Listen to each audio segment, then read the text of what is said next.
Here we are again.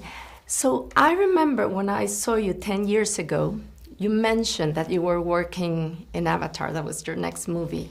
So, yeah, why did it take, 13 years altogether to... Well, not really. I mean, if you think about it, 10 years ago, we were releasing Titanic in 3D. That's what we were talking about. And I had just come in from doing the dive to the bottom of the Challenger Deep in the sub. It took me a few years to build the sub and so on. So I had a couple of years that I was focusing on exploration. And then we had a writing period and so on. So we really started production 5 years ago in September of 17. And these films are big. They take a long time. I was actually finished with the actors over 2 years ago. That's how long the post-production is, with over 3,000 CG shots. So that's what it takes. What you see on the screen, that's what it takes. I watched the movie this morning, and I couldn't help but think about what's going on in today's world. Sure. Because your movie talks about environment, but also talks about the war, destruction, refugees. Refugee crisis, yeah, exactly. So it resonates to today's world. I think so. Do you have an opinion, political view on what's going on nowadays I have many. Ukraine? Yeah, I have many political opinions, but I try to keep them out of my movies.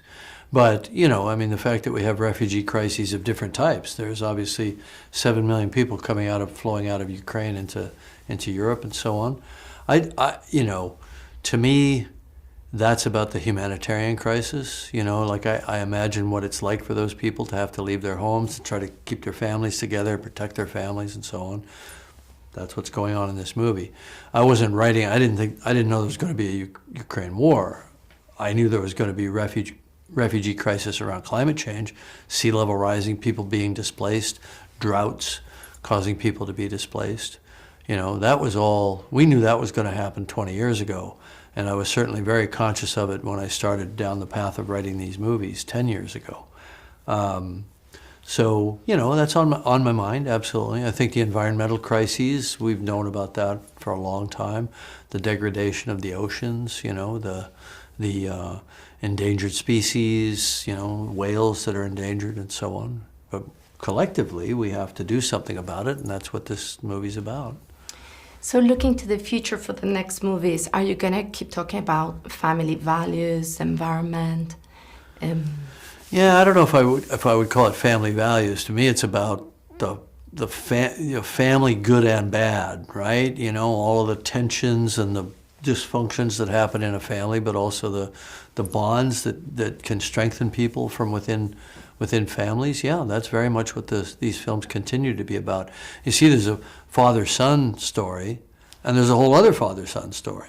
Those stories in parallel ultimately become kind of interwoven as it goes along. So what you saw this morning all of those motifs will continue.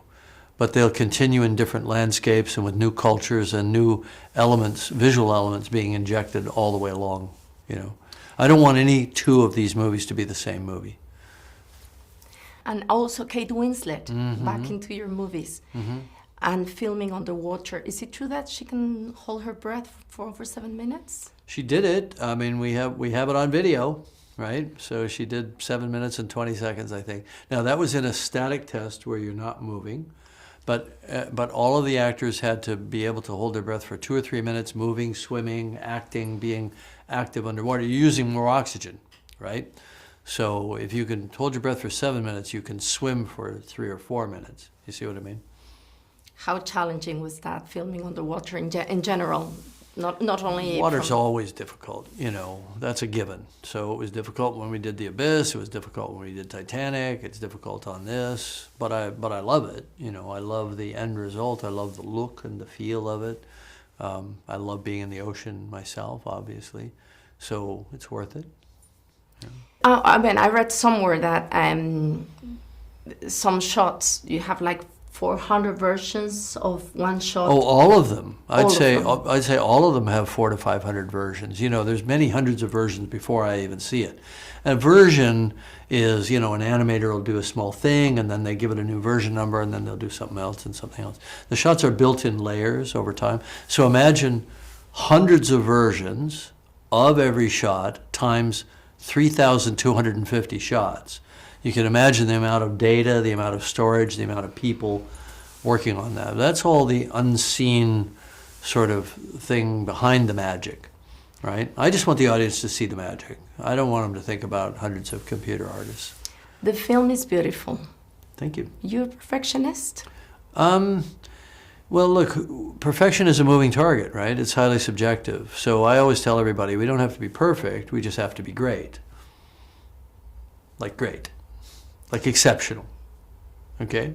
But once you achieve greatness, what can we expect from, Avatar 3? Because more? You've done everything you could do. More great stuff?